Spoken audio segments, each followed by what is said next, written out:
Я живу одна на ферме, и каждую ночь вот уже несколько недель слышу стук в окно спальни.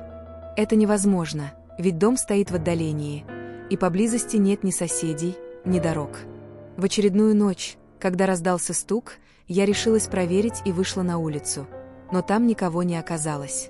Этот стук прекратился после того, как однажды утром я обнаружила следы, будто бы кто-то маленький подходил к окну.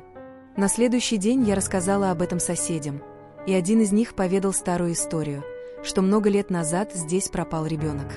Теперь я не могу не думать о том, что это был именно он. Поделитесь в комментариях, а что жуткого или необычного случалось с вами?